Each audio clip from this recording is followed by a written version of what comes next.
Oke, assalamualaikum warahmatullahi wabarakatuh. Selamat pagi, rekan-rekan mahasiswa pendidikan bahasa Inggris semester 1 UIN Raden Mas Said Surakarta. Kita berjumpa kembali di mata kuliah bahasa Indonesia. Hari ini adalah pertemuan kita yang ke-8. Pertemuan kita yang ke-7. Hari ini nanti kita membahas mengenai pengembangan paragraf ya. Sebelumnya di materi yang kemarin kita sudah membahas mengenai kalimat efektif ya. Oke, kita untuk hari ini membahas mengenai pengembangan paragraf ya. Ya, bisa kita lihat. Ya. Nah, di sini kita membahas mengenai pengembangan paragraf. Nah, teman-teman kemarin sudah membahas dan mempelajari mengenai kalimat. Hari ini kita membahas mengenai paragraf. Nah, di sini untuk paragraf tersendiri itu adalah apa ya? Nah, kadang teman-teman bertanya atau berpikir seperti itu. Nah, paragraf atau bisa istilah lainnya disebut dengan alinea ya. Alinea di sini adalah kesatuan pikiran yang lebih tinggi atau lebih luas dari kalimat. Nah, jadi kesatuan yang lebih tinggi dari kalimat yang merupakan himpunan dari kalimat-kalimat yang bertalian dalam suatu rangkaian untuk membentuk suatu gagasan. Jadi di sini dalam satu paragraf nanti ada beberapa kalimat yang membentuk pertalian untuk membentuk sebuah paragraf. Nah, di sini paragraf merupakan inti ya penuangan buah pikiran dalam sebuah karangan. Nah, dalam paragraf nanti di dalamnya ada unit sebuah pemikiran yang di dalamnya nanti ada kalimat utama, kemudian dimulai juga dengan kalimat pengenal, kemudian kalimat utama atau kalimat topik, kemudian kalimat penjelas dan kalimat penutup. Nah, dalam kalimat-kalimat ini atau himpunan kalimat-kalimat ini nanti saling bertalian ya antara satu dengan yang lainnya dan nanti membentuk sebuah gagasan ya dalam sebuah paragraf. Nah, di sini kenapa kita harus membuat sebuah paragraf? Gunaannya untuk apa? Nah, di sini paragraf fungsinya di sini untuk pembukaan sebuah topik baru. Nah, atau pengembangan lebih lanjut dari topik sebelumnya. Nah, kemudian atau menambahkan hal-hal penting untuk memperinci apa yang sudah diutarakan dari paragraf sebelumnya. Nah, jadi di sini untuk menjabarkan, untuk lebih memerinci, untuk menjelaskan atau menuliskan hal-hal atau topik baru. Ya, itu kenapa kita harus menggunakan paragraf.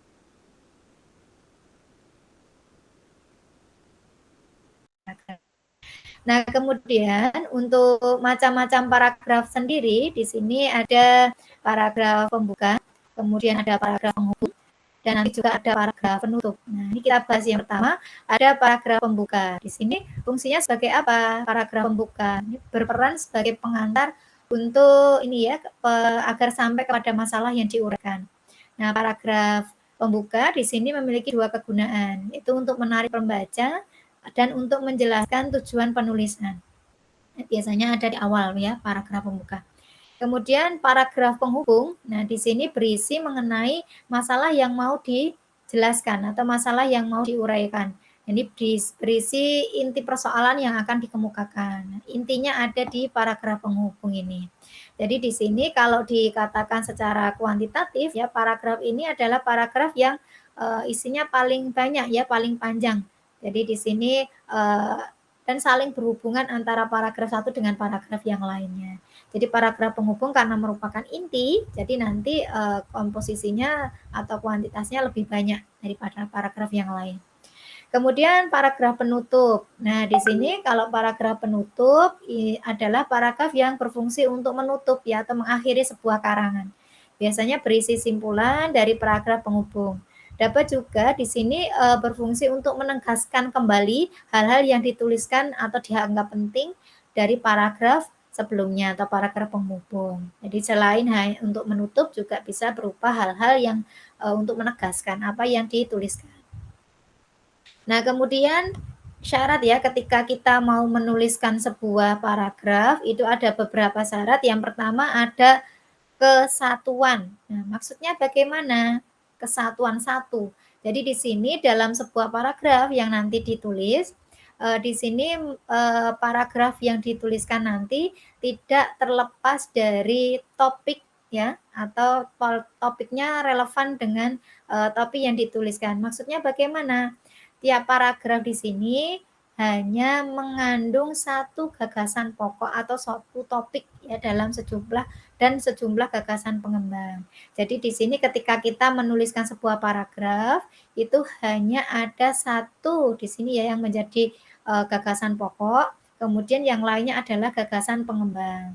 Nah, di sini gagasan yang dalam kalimat pengembang ini nanti tidak boleh, ini ya, unsur-unsur yang lainnya atau artinya tidak boleh, berkaitan dengan unsur yang tidak dibahas. Nah, jadi harus ada kesatuan di dalamnya. Contoh, jika kita melihat di sini, Indonesia masih dapat, disebut negara agraris. Nah, kalau misalkan teman-teman melihat di sini ya, kalau kita membaca sekilas, ini kalimat utama ini ada di awal ya, yang menjadi ide pokok ini ada di gagasan utama ini ya di awal. Kemudian kalimat penjelasnya ada di bawahnya. Kita lihat apakah pembahasan yang ada di kalimat ini sama dengan yang dituliskan di sini. Indonesia masih dapat disebut negara agraris. Lebih dari 80% penduduk Indonesia hidup sebagai petani pedesaan. Masih ya. Kemudian sebagian besar di antara petani adalah petani tradisional. Sama pembahasnya. Sebagian kecil telah menjadi petani modern yang ditandai dengan rekayasa teknologi pertanian. Sama ya membahasnya.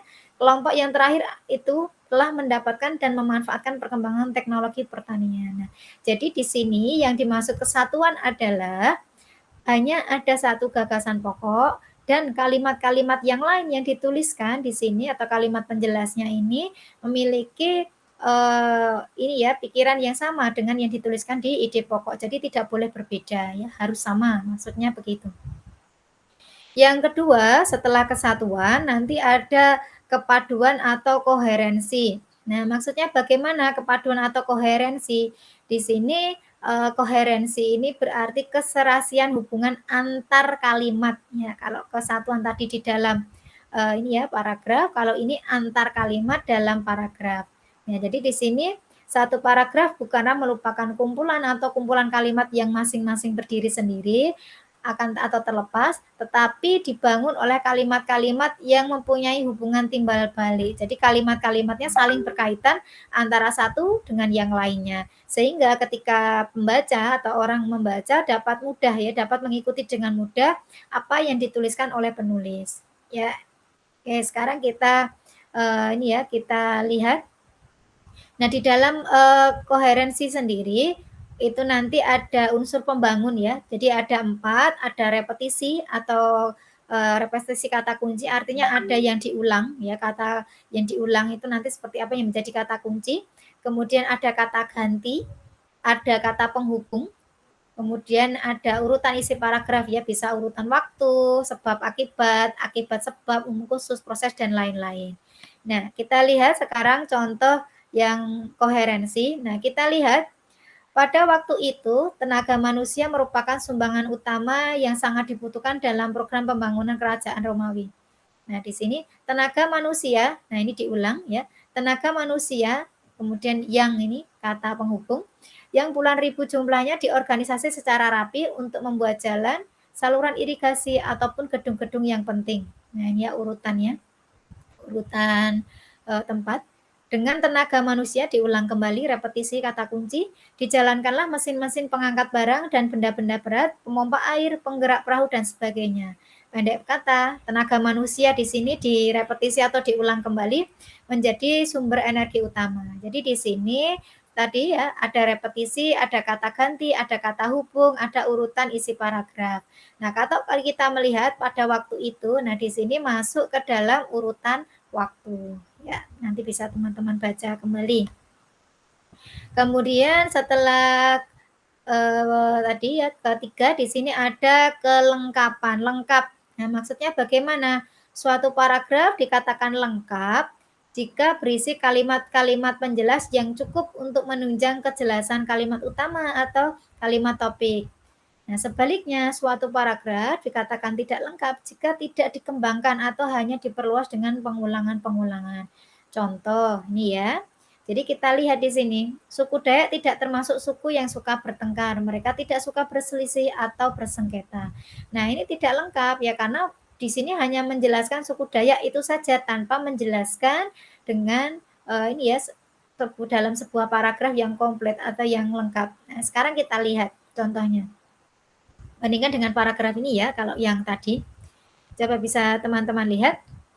Masalah kelautan yang dihadapi dewasa ini ialah tidak adanya peminat atau penggemar jenis binatang laut, seperti halnya penggemar penghuni darat atau burung-burung yang indah.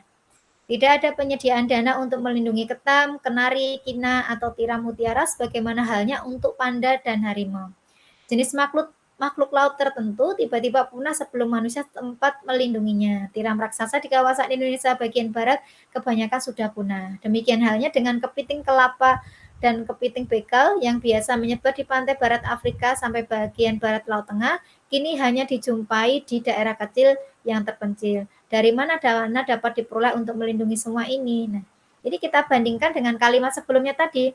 Ya, jadi di sini lengkap ini, kalimat di sini memiliki kalimat yang menjelaskan secara cukup untuk menunjang kejelasan topik kalimat. Kalau di yang pertama ini, suku Dayak ini kan tidak menjelaskan secara cukup, ya hanya menjelaskan suku Dayak tidak suka bertengkar, berselisih, bersengketa. Ya, suku Dayak terletak di pulau mana, di tempatnya, kegiatannya apa, maka tidak tahu ya membaca, masih hanya menjelaskan seperti ini kan tidak lengkap.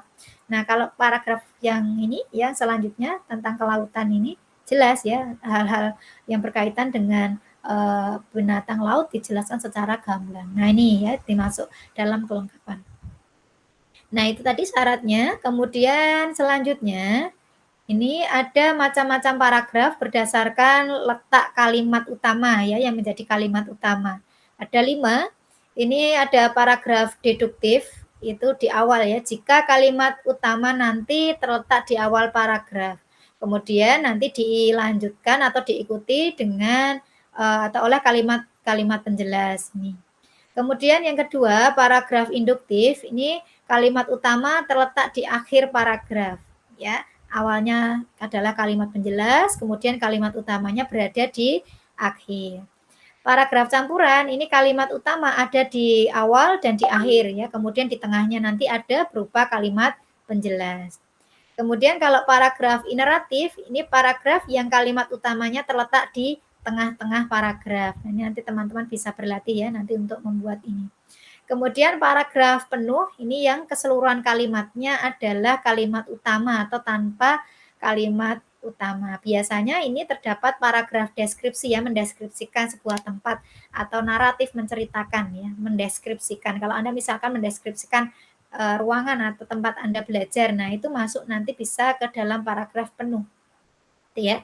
Kemudian setelah macam-macam paragraf berdasarkan letak kalimat utama adalah paragraf berdasarkan tujuan dan sifatnya. Ini ya pernah dipelajari dulu di jenjang sebelumnya, SMA atau SMP.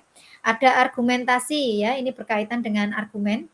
Kemudian deskripsi ini mendeskripsikan ya mendeskripsikan atau menjelaskan sesuatu ya. Kemudian eksposisi di sini memaparkan, menjabarkan. Kemudian persuasi di sini mengajak, mempengaruhi. Kalau narasi di sini nanti menceritakan. Nah, ini ya teman-teman, untuk macam-macam paragraf nanti bisa dikembangkan kembali, dikaitkan dengan materi yang kemarin ya, kalimat efektif. Ya, itu saja teman-teman untuk materi kita hari ini mengenai pengembangan paragraf. Nanti bisa dilatih ya untuk menuliskan paragraf berdasarkan letak kalimat utama atau berdasarkan tujuan dan sifat. Nah, ini ya nanti silakan teman-teman membuat sebuah paragraf berdasarkan penjelasan sebelumnya. Jadi nanti bisa memilih paragraf berdasarkan tujuan atau sifatnya dan atau berdasarkan letak kalimat utamanya. Ya, itu saja untuk ini penjelasan saya hari ini. Jika ada yang mau ditanyakan, bisa nanti dilanjutkan di ini ya, di apa, di grup. Terima kasih, saya akhiri. Wassalamualaikum warahmatullahi wabarakatuh.